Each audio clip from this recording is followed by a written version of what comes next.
तो चलिए गाइस शुरू करते हैं। मैं जा रहा हूँ मोरक्को और मेरी फ़्लाइट होने वाली है शारजा से इस्तांबुल की और फिर मोरक्को की।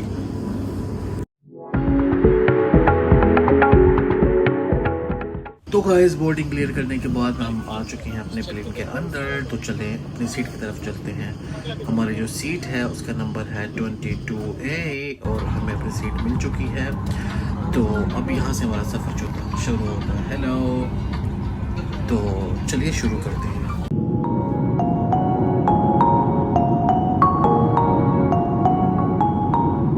तो गाइस जैसे ही मैंने लैंड किया, यहाँ पे आगे मेरे सामने थी 3 कलर की लाइन, जिसमें एक ब्लू थी, एक पिंक और एक रेड।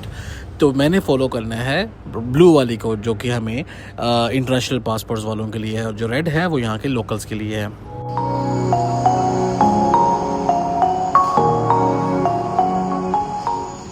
गाइस तो जैसा कि आप देख सकते हैं, मैं हूँ इस वक्त इस्तांबुल एयरपोर्ट पे, जो कि मेरी यहाँ से कनेक्टिंग फ़्लाइट है। और आज का जो एक्सपीरियंस है वो बहुत ही मज़े का होने वाला है मेरा। मैं आया था यहाँ पे शारजा से, और शारजा से मेरी एक्चुअली जो फ़्लाइट है वो है कासाब्लांका की, और मेरा जो स्टे है 2 आवर्स का वो था सबीहा गोकचेन एयरपोर्ट इस्तांबुल में। तो अभी मैं वहीं पे बैठा हुआ हूँ, और ओवरऑल मैं एक एक्सपीरियंस आपसे शेयर करना चाहता हूँ। उससे पहले आप एक एयरपोर्ट की एक झलक दिखाता हूँ, उसके बाद में मैं आपको अपना एक एक्सपीरियंस शेयर करता हूँ।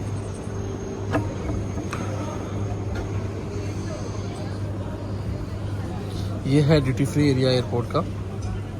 यहीं से सब इंटरनेशनल डिपार्चर्स होते हैं। ये इंटरनेशनल एरिया है जहाँ पे कनेक्टिंग फ़्लाइट्स और इंटरनेशनल डिपार्चर्स, यानी कि अगर आपकी कोई कनेक्टिंग फ़्लाइट है किसी और कंट्री की, तो आप इसी एरिया में जो है वो स्टे करेंगे। तो ये सामने स्क्रीन चल रही है जिसकी जो फ़्लाइट है वो यहाँ से देख सकते हैं। और यहीं से आगे कोई मोरक्को जा रहा है, कोई यहाँ से यूरोप जा रहा है, कोई Iran, all over the world जो है वो ट्रैवलर्स जो है वो यहाँ पे एयरपोर्ट पे आपको मिलेंगे इस्तांबुल में। तो दोस्तों मेरा जो बैड एक्सपीरियंस है वो ये था कि क्योंकि मैं यूएई से ट्रैवल कर रहा हूँ, मेरा बैंक अकाउंट जो है वो भी यूएई का है। और जैसे ही मैंने तुर्की में मेरा लैंड हुआ, और मुझे याद आया कि अरे भाई मैंने तो अपना इंटरनेशनल जो ट्रांजैक्शन है वो तो ऑन ही नहीं किया। तो जैसे ही लैंड हुआ फिर यहाँ पे वाईफाई जो है वो बहुत मुश्किल था, क्योंकि सिम परचेज़ नहीं कर सकते आप इंटरनेशनल एरिया में। जब तक आप एग्ज़िट नहीं करते आप सिम बाई नहीं कर सकते तुर्की में। तो उसका मुझे ये नुकसान हुआ कि मैं तकरीबन जो है 2 घंटे के लेओवर में मेरा ऑलमोस्ट 1 घंटा जो इसी टाइम में वेस्ट हो गया इंटरनेट कनेक्टिविटी की वजह से। और मतलब कि जुगाड़ लगाने में कि मैं किस तरह जो है कुछ चीज़ परचेज़ करूँ, यानी कि मुझे खाना था, मुझे कोई कॉफ़ी कोई चाय, तो मुझे समझ नहीं आ रही थी कि उसको किस तरह जो मैं अभी यूज़ करूँ, क्योंकि मैंने 3-4 दफ़ा कार्ड ट्राई कर चुका था और पेमेंट जो है वो डिक्लाइन हो रही थी। तो आखिरकार फिर किसी से मिन्नत अल्लाह करके तो वाईफाई का कनेक्शन लिया, जो कि हॉटस्पॉट शेयर किया उसने मुझे।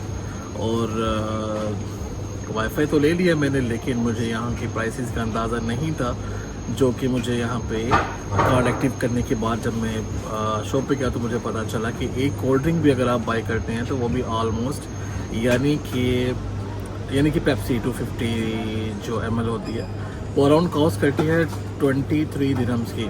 और अगर इसको मैं पाकिस्तानी प्राइस में बताऊँ तो ऑलमोस्ट 2000 रुपीज़ की आपको एक पेप्सी 2 यानी कि रेगुलर जो स्मॉल पैक होता है वो आपको 2000 पाकिस्तानी रुपीज़ में कॉस्ट करेगा। ठीक है, तो खैर अब मुझे प्यास भी बहुत लगी थी, तो फिर मैंने उसको परचेज़ किया। उसके बाद ये कॉफ़ी है यहाँ पे माका कॉफ़ी है, यहाँ की तुर्की की एक बहुत सी मशहूर कॉफ़ी चेन में से एक है। तो ये कॉफ़ी जो है कॉस्ट की है मुझे अराउंड 32 दिरहम्स की, यानी कि 350 लीराज की। तो ओवरऑल बताने का मकसद ये है कि जब भी यहाँ पे आएँ सबसे पहले अपनी ट्रांजैक्शन जो इंटरनेशनल है उसको ऑन करना लाजमी याद रखिएगा, इसे मत भूलिएगा, अदरवाइज़ आपको बहुत सी मुश्किल पेश आने वाली है यहाँ पे। तो गाइस आप सोच रहे होंगे कि मैं यहाँ पे क्या कर रहा हूँ। मैं तो एयरपोर्ट पे था, और मैं वहाँ से एयरपोर्ट पे मेरी नेक्स्ट जो फ़्लाइट थी वो 2 घंटे की कासाब्लांका के इस्तांबुल से होने वाली थी। लेकिन मैं यहाँ पे क्या कर रहा हूँ भाई, यहाँ क्या हुआ मुझे, मैं इस कैप्लर होटल में कैप्सूल में क्या कर रहा हूँ यहाँ पे। तो इसको जानने के लिए आप प्लीज़ सब्सक्राइब करें, और मिलते हैं नेक्स्ट व्लॉग में।